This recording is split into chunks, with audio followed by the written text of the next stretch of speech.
Ok, salut à tous. Voilà, je vous présente mon dernier mock.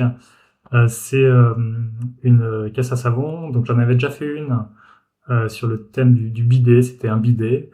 Et il était très simple et donc je voulais en faire un peu mieux. Donc je suis tombé sur un mec qui avait créé une baignoire et je me suis inspiré de sa création, enfin vraiment de cette partie, la partie vraiment baignoire en tant que telle, vraiment des briques assez classiques avec des macaronis sur les, sur les extrémités pour faire vraiment cette forme ovale. Alors, le problème, c'est que lui, il avait mis en dessous des plates, un assortiment de plates, mais carré. Du coup, il n'y avait rien sous l'angle, là, enfin sous les quatre angles. Et il y avait 4-5 plates, voilà, trois grandes, puis vraiment deux petites, juste là et là, un par deux, qui mettaient par en dessous. Donc je trouvais ça assez flimsy et pas très solide et pas génial, franchement. Et donc je me suis dit, il y a sûrement moyen de mieux faire. Et donc je me suis posé la question, comment passer du châssis roulant, donc voilà, on commence vraiment cette base pour toutes les caisses à savon, elles sont vraiment construites sur cette même base. Et donc là, on a un footprint de 2 par 6 qui est carré. Et il faut passer de ça à un footprint de 4 par 8. Voilà, en fait, il faut ajouter une rangée de studs partout, sur tout le pourtour. Donc comment on fait pour élargir en fait? C'est un peu ce que j'appelle une extension de châssis. Euh, Sachant qu'il y a les bouts arrondis, quoi. Donc les extrémités me paraissent assez importantes pour l'esthétique et ouais, la solidité. Donc je me suis dit, voilà, on va utiliser deux plates 4 par 4 parce qu'il n'y a pas de demi-ronde, il n'y a que des rondes sur les 4 de large. Donc on va utiliser, pas grave, deux plates 4 par 4 rondes.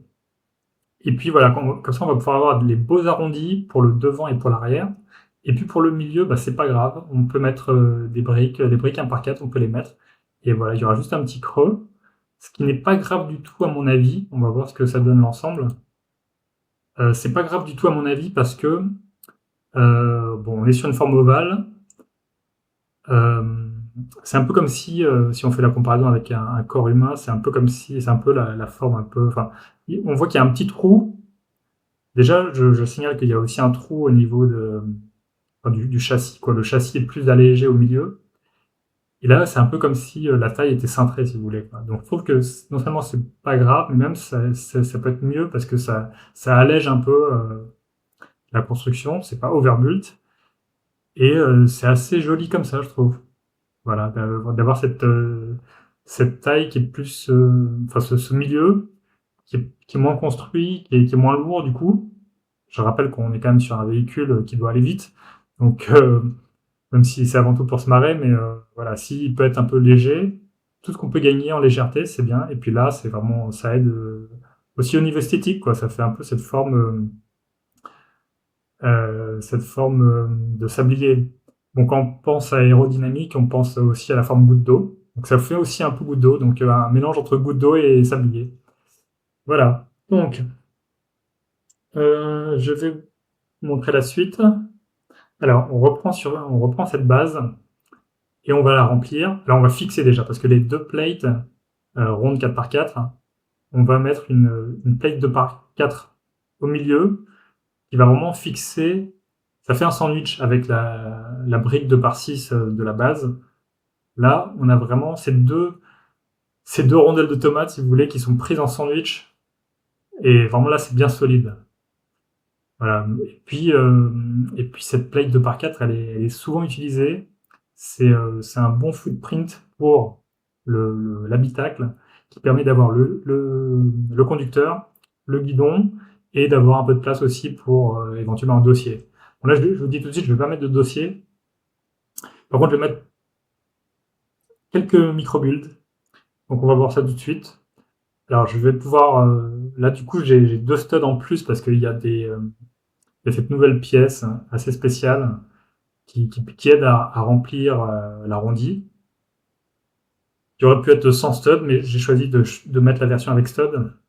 On est en blanc, hein, donc on a de la chance, c'est qu'on a accès à beaucoup de pièces.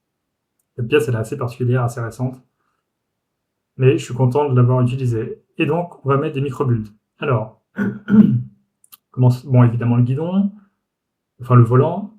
Ensuite, à droite, c'est comment ça s'appelle? C'est le clapet de la bonde de la baignoire, qui est en couleur argentée. Donc c'est là où l'eau s'écoule. Ensuite, on a un bidon de desktop, parce que voilà, justement, ça peut se boucher au niveau de la bonde, avec les cheveux et tout. On verra ça plus tard, tous les poils qui peuvent se mettre dedans. Donc il a prévu le coup, le mec, il a du desktop, du déboucheur. À côté, c'est un spray, je pense plutôt anti-calcaire, puisqu'on va voir qu'il y a, vous avez peut-être aperçu la paroi, comment ça s'appelle? C'est pas un rideau de douche, c'est la paroi, le panneau de douche, quoi. Je sais plus comment ça s'appelle, mais c'est la paroi rigide, la paroi, qui souvent se remplit de calcaire. Donc voilà, il a du spray anti-calcaire.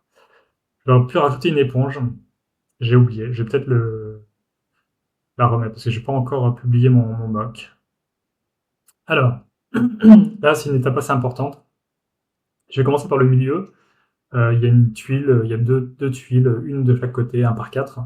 Et là, on voit que c'est vraiment très simple, hein. Il y a vraiment les 3 étapes minimales de toute construction. Plate, on a vu les plates 4 par 4 rondes. Ensuite, brique, la brique 1 par 4 qui fait le pont entre les deux. Et puis ensuite, tuile, parce que bah, voilà, les rebords de la baignoire, évidemment, c'est lisse. Alors, pour les coins, j'ai utilisé cette petite plate macaroni 2 par 2 qui n'a pas le même angle, bizarrement, que la brique macaroni.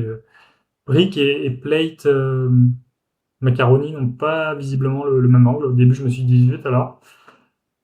Et puis finalement, je trouve que ça donne un style et c'est surtout plus réaliste parce que les baignoires sont comme ça. C'est vraiment la forme de la baignoire. C'est un peu comme le pot de yaourt. Je vais vous montrer ça avec un autre angle.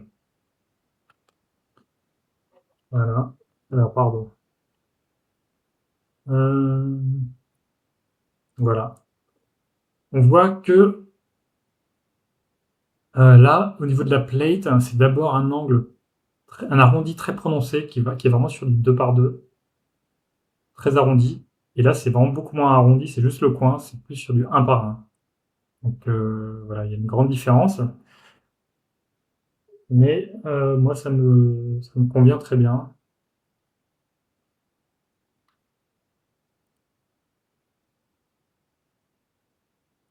Et donc, ça permet d'avoir des studs. Alors, les deux du devant et les deux du derrière vont être utilisés pour des micro-builds. On va voir ça tout de suite. Les autres sont pas utilisés. Peut-être je mettrai une éponge, comme je viens de le dire. Mais voilà, c'est comme ça. Il y a des studs exposés, c'est pas très grave. Moi, ça me dérange vraiment pas du tout.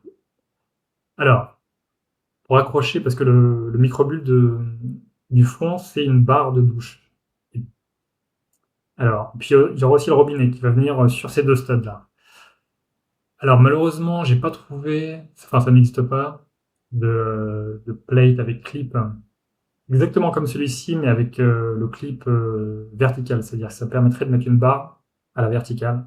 Donc ça n'existe pas en version 1 par 2, hein, évidemment. Ça existe en version 1 par 1, mais là j'ai vraiment besoin du 1 par 2. Voilà, je peux pas mettre de jumper, surtout qu'il y aura le robinet qui va venir juste après. Donc j'ai utilisé ça et j'ai utilisé une barre coudée, la 5L.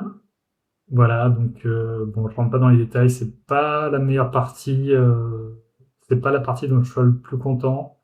Cette barre de douche avec, alors évidemment le petit savon là, et puis au-dessus le pommeau de douche avec de l'eau qui tombe. Le robinet doré, c'est la seule couleur pour ce type de robinet. J'avais déjà utilisé le robinet basique, donc là je voulais utiliser l'autre. Bon, il est que en doré, qui est une couleur que j'aime bien. Je trouve que doré et blanc, ça va bien ensemble, c'est bien classe. Et bon, là, bon, au niveau des couleurs, peut-être j'en dirais un mot. Pour l'instant, on a du pastel, pastel là, bleu pastel, rose pastel. Donc on a un peu de pastel, on a des couleurs très fortes avec le desktop, c'est du dark purple et du red. Voilà, mais sinon, c'est surtout du blanc et puis du gris. Voilà, je voulais changer ça, mettre aussi du gris, mais c'est vraiment la couleur pour ces axle pins, c'est vraiment en beige qui sont la plupart, donc j'ai pas changé. Donc voilà, c'est du blanc, une baignoire c'est blanc, et puis gris, voilà, gris foncé, gris clair. Et puis un peu de transparence avec ce transparent clair qui est voilà, la fameuse paroi de douche dont je vous parlais, avec une grille qui peut faire penser un peu au rail. Bon, qui sont plutôt en bas, mais c'est pas grave. De toute façon, c'est important d'alléger un peu et ouais, de faire, d'évoquer plutôt, hein. Parce que c'est à la fois la paroi de douche, évidemment, ça sert de windscreen, de pare-brise. Donc, c'est un peu un mélange des deux, hein. Donc, bon, c'est un peu bizarre, mais alors je voulais vous montrer, j'ai oublié, c'est pas grave, une autre version où j'en avais mis trois avec une petite inclinaison. Bref, c'était complètement overbuilt, beaucoup trop chargé, et ça cachait des choses plus qu'autre chose. Alors que là, ça participe un peu à l'aérodynamisme, vu que au niveau du footprint, on passe graduellement de 6 avec les roues de large, ensuite à 4, et là on est à 2. Donc on voit que ça s'affine et voilà, ça aide à avoir un style sympa. Pareil, l'arrière est plus haute que le devant, donc ça aide un petit peu à l'aérodynamisme, sachant que c'est pas le véhicule le plus aérodynamique que j'ai fait, mais bon, le but c'est surtout que ce soit amusant. Voilà, je reviens et on a la figurine qui est très importante pour le fun, justement, j'en parlais. Voilà, donc je suis content d'avoir trouvé cette figurine. J'ai d'abord trouvé les accessoires, puis la figurine était vraiment parfaite. Je vais vous la montrer de près parce que ça vaut vraiment le coup d'œil. C'est vraiment un mec, bon voilà, qui a peur, c'est normal. En plus, il touche pas le volant, donc on comprend qu'il ait peur, parce qu'il a les mains prises avec une brosse et le petit canard. Il a aussi son bonnet de bain. Je sais plus comment ça s'appelle, mais il faut que je m'en achète d'ailleurs. Euh, alors, il a pas mal de. C'est quelqu'un d'assez poilu, hein, on voit pas trop sur le torse, mais on voit les sideburns. Et ouais, il y en a qui ont bouché, qui ont tendance à boucher, ces gros poils bouclés ont tendance à boucher la baignoire, donc il a besoin d'utiliser du desktop. Comme il, comme il a peur, il sue du torse, on voit les petites gouttes de sueur, et donc il aura bien besoin de prendre une douche après, voire un bain peut-être pour se relaxer après cette course. Voilà, voilà. Ben, c'est tout pour moi. J'espère que ça vous a plu. Salut!